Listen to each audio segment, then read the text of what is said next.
আসসালামু আলাইকুম দর্শক, আপনি যদি আমার চ্যানেলে প্রথম হয়ে থাকেন তাহলে অবশ্যই চ্যানেলটি সাবস্ক্রাইব করে পাশে থাকবেন।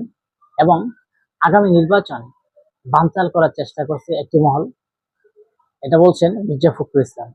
যে নির্বাচনকে বানচাল করতে কিছু কিছু রাজনৈতিক দল নিত্য নতুন দাবি করছে, বলেছেন মির্জা ফখরুল ইসলাম আলমগীর, বিএনপি মহাসচিব।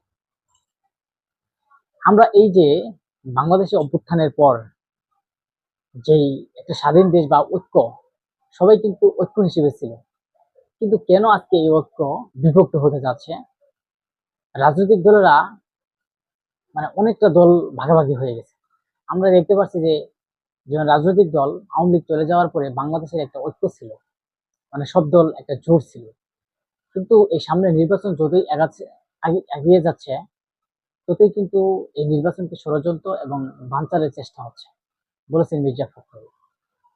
কিন্তু আমরা দেখতে পাচ্ছি যে বিভিন্ন রাজনৈতিক দলেরা, যেমন চরমোনাই, তারা কিন্তু পিয়ার পদ্ধতি নির্বাচন,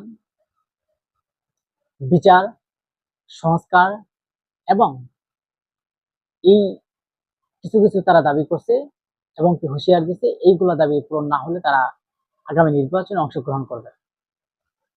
এবং জামাত ইসলাম, যিনি বলেছেন যে আগামী নির্বাচন তারা অবশ্যই পেয়ার পদ্ধতি হবে, তাহলে তারা নির্বাচনে হুঁশিয়ারি দিয়েছে। এই যে ঐক্য বিনষ্ট হচ্ছে, এবং জুলাই যে গণঅভ্যুত্থানের ছাত্ররা এবং এনসিপি বলেছেন যে জুলাই সনদের প্রকাশ না হলে নির্বাচনের প্রকাশ কিভাবে করেছেন ডক্টর মোহাম্মদ ইউনূস। এখন ডক্টর মোহাম্মদ ইউনূস সাথে বিএনপির মিল আছে। এখন অনেকে বলছেন যে ডক্টর মোহাম্মদ ইউনূসের সাথে যে বিএনপির মিল আছে, কারণ আগামী বিএনপি কিন্তু বলেছেন যে ডিসেম্বরে বারবার নির্বাচন চাচ্ছে, এবং সেই ডক্টর মোহাম্মদ ইউনূসের সাথে কথাবার্তা বলে আগামী ফেব্রুয়ারি মাসে প্রথমে নির্বাচন হবে। তাহলে বাংলাদেশের একটা গণতন্ত্র দেশ, এবং নির্বাচনে একজন ভোট দিয়ে তার প্রতিনিধি তৈরি করবে এবং ভোট দিয়ে তার প্রার্থী বেছে নিবে। এখানে তো আমি কোনো ঐক্যের বিনষ্ট হবে বা ঐক্য ফাটল ধরবে এমন কিছু দেখা যাচ্ছে না। কিন্তু তারপরেও কিছু কিছু মানে ওরা দাবিগুলো হচ্ছে, সেটা হচ্ছে মেনে নেওয়ার মতো না। আপনি যদি আওয়ামী লীগের দিকে বিবেচনা করেন যে আওয়ামী লীগ নমিশন চাকরি দিচ্ছে তাই এমপি হয়েছে, তাহলে আপনারা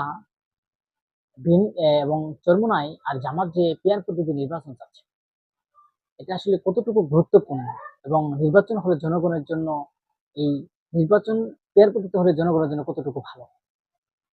আমি মনে করি যে আগামী নির্বাচন সুষ্ঠু এবং সুন্দর করতে, এবং স্বরাষ্ট্রমন্ত্রী, উপদেষ্টা এবং বাংলাদেশের যিনি সেনাবাহিনী আছেন এবং পুলিশ, আনসার এবং বিভিন্ন রাজনৈতিক দল, তারা বিভিন্নভাবে চেষ্টা করছে যে আগামী নির্বাচন সুষ্ঠু সুন্দর করা যাবে। মির্জা ফখরুল বারবারই একটা কথা বলেছেন যে বানচাল করলেও হবে না, এবং বিএনপির আরো নেতারা বলেছেন যে আগামী ফেব্রুয়ারি মাসে নির্বাচন হবে, তো বানচাল করলে নির্বাচনে কাজ হবে না। আর কেউ যদি নির্বাচনে না আসে, তাহলে কিন্তু তারা এই আগামী নির্বাচন থেকে তারা মাইনাস হয়ে যাবে, এরকম কথা তারা বলেছে। আসলে এই দর্শক, আমরা এই মুহূর্তে আপনাদেরকে জানানোর চেষ্টা করছি যে আগামী নির্বাচন যদি কে বানচাল করার জন্য চেষ্টা করছে। এখানে আসলেই আমরা বিভিন্ন রাজনৈতিক দল দেখছি, তারাও ঠিক আছে, বিএনপির মতো একটা বড় দল তারাও ঠিক আছে, এবং যিনি নিষিদ্ধ আওয়ামী লীগ, তিনিও কিন্তু নির্বাচন চাচ্ছে যে যত তাড়াতাড়ি সম্ভব নির্বাচন হবে। আসলে এই যে একটা ফাটল, কারণ জামাত ইসলাম যদি এমনি নির্বাচন করে, আমার মনে হয় না একটা থেকে দুইটা আসন তারা পাবে কিনা সন্দেহ।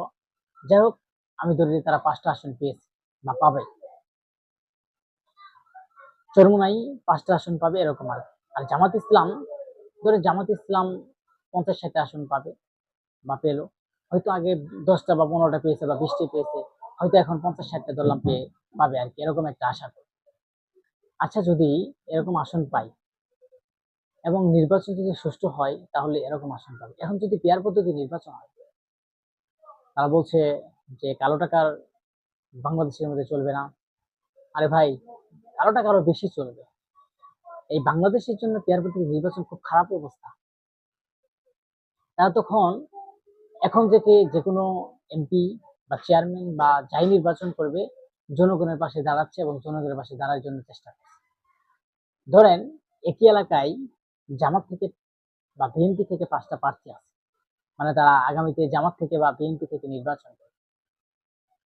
এখন যদি পেয়ার পদ্ধতি নির্বাচন হয়, তাহলে ওই 5 জনের মধ্যে ধরেন একজনের গ্রহণযোগ্যতা, তার একজনের গ্রহণযোগ্যতা নাই, দলীয় নেতার সাথে সম্পর্ক, তাহলে দলীয় নেতার অনুযায়ী তারা কিন্তু এই পেয়ার পদ্ধতি নির্বাচনে এমপি হয়ে যাবে, জনগণের প্রয়োজন নাই। আর যখন সিলমার হবে, আগে যদি মানে 5টা প্রার্থী থাকতো, 5টা আলাদাভাবে তারা নির্বাচন করতো এবং একজন সিলমার তো আর একজন বাধা দিত বা তাদের মধ্যে একটা ঝামেলা হতো। কিন্তু এখন 5জন মিলেই কিন্তু সিলমারের ব্যবস্থা হবে, আমরা যেটা বুঝতে পারছি। 5জনে মিলেই কিন্তু তখন সিল মারবে, কারণ 5জনের জায়গা তো একটাই। এই যে বাংলাদেশের মধ্যে একটা বানচালের চেষ্টা, আমরা মনে করি ডক্টর মোহাম্মদ ইউনূস কিন্তু একদম পরিষ্কার স্পষ্টভাবে বলে দিয়েছেন আগামী ফেব্রুয়ারি মাসে নির্বাচন হবে, কারণ এখন নির্বাচন বিশেষ প্রয়োজন। কারণ দেশের যে অবস্থা, সব জায়গায় আন্দোলন এবং বিভিন্ন জায়গায় ঝামেলা হচ্ছে, সেগুলো সামাল দেওয়া ডক্টর ইউনূসের পক্ষে খুব কঠিন। কারণ তিনি একজন নিরপেক্ষ সরকার, তিনি আসলে তার একটা দলীয় কোনো সংগঠন নাই যে তারা একটা ঝামেলাকে মোকাবিলা করবে। কিন্তু তারে এবং কি তার যে দলের ভিতরে লোক আছে তারাও কিন্তু তাকে তেমন একটা গ্রহণযোগ্যতা হিসেবে দেখে না, কেউ দেখে কেউ দেখে না। যাই হোক, আগামী নির্বাচন সুষ্ঠু সুন্দর নিরপেক্ষভাবে এবং একদম পরিষ্কারভাবে বলেছে ফেব্রুয়ারি মাসেই হবে। এবং এই যে ঐক্য বিনষ্ট হচ্ছে, আমরা মনে করি আজকের এই ঐক্য যদি বিনষ্ট হয়, তাহলে দেশের জন্য ক্ষতি এবং বাংলাদেশের গণতন্ত্রের জন্য ক্ষতি। কারণ প্রতিটা মানুষের তার অধিকার থেকে বঞ্চিত হবে। কারণ প্রতিটা মানুষ চাই তার একটা ভোট দিয়ে সুষ্ঠু এবং সুন্দর একটা নির্বাচন হবে এবং তিনি একটা ভোট দিয়ে তার প্রতিনিধি তৈরি করবেন। এটা কিন্তু তাদের প্রতিটা মানুষেরই একটা আশা। তো তার জন্য এই যে একটা বানচাল যদি আপনারা করার চেষ্টা করেন, আসলে কোনো লাভ হবে না। আমি মনে করি তা বাদ দিয়ে সবাই, বাংলাদেশে যারাই আছেন, সবাই ঐক্যবদ্ধভাবে একটা নির্বাচন করেন। সেই নির্বাচন করে জনগণ যাকে ভোট দিবে এবং যাকে সমর্থন করবে সে এমপি হিসেবে হয়ে যাবে। দর্শক, আমার এই ভিডিওগুলো যদি অবশ্যই ভালো লাগে, আপনারা লাইক সাবস্ক্রাইব করে পাশে থাকবেন।